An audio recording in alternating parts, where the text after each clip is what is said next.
ఎక్కడా కూడా తప్పు చేయాల. ప్రజలకు చెప్పిన ప్రతి మాట నెరవేర్చడం.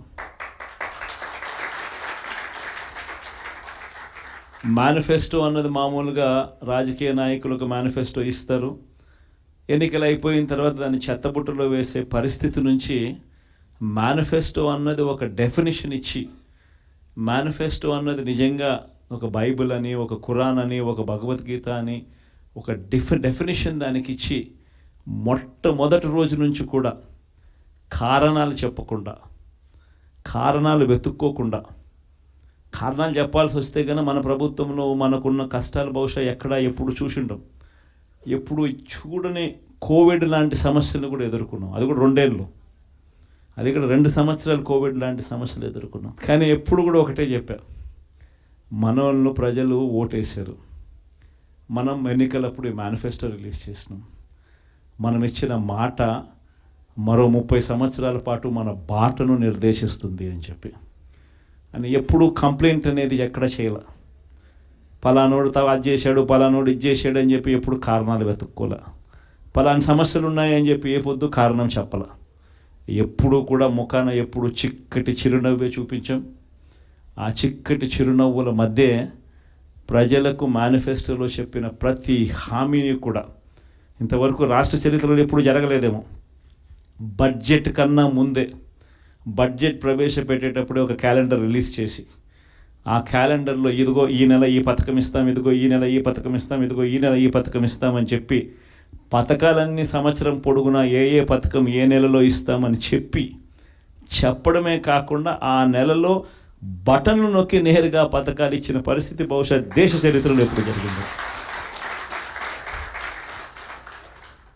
అటువంటి పాలన మనం ఇచ్చాం. ఈరోజు చూస్తే చంద్రబాబు నాయుడు బడ్జెట్ కూడా ప్రవేశపెట్టల.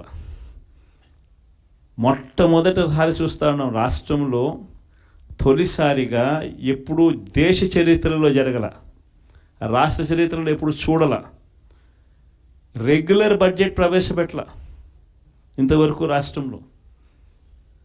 ఇప్పటికీ కూడా రాష్ట్రంలో only vote on account budget. ఇప్పటికి కూడా రాష్ట్రంలో vote on account budget.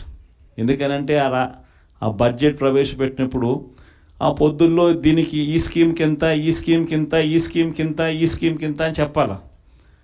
Chandrababu Naidu అనే వ్యక్తి కన్నా ఈ స్కీమ్కి ఎంత, ఈ స్కీమ్కి ఎంత, ఈ స్కీమ్కి ఎంత అని కానీ చెప్పకపోతే ప్రజలు చంద్రబాబు నాయుడును కొడతారేమో, తిడతారేమో అని భయపడి ఏకంగా బడ్జెటే చంద్రబాబు నాయుడు పెట్టని పరిస్థితి ఈరోజు రాష్ట్రంలో చూస్తూ ఉన్నాం.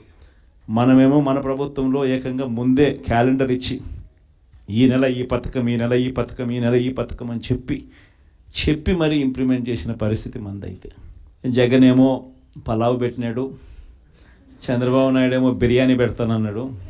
చివరికి వచ్చేసరికి పలావు పోయింది, బిర్యానీ పోయింది. అదే చర్చ అన్నది ప్రతి ఇంట్లో కూడా ఇప్పటికే మొదలైంది. ఆ చర్చ అన్నది ఇప్పటికే ప్రతి ఇంట్లో మొదలైంది కాబట్టి ప్రతి ఒక్కరూ కూడా ప్రతి ఇంట్లో కూడా సూపర్ 6 ఏమైనాయి, సూపర్ 7 ఏమైనాయి అని చెప్పి ప్రతి ఒక్కరూ ప్రశ్నిస్తూ ఉన్నారు.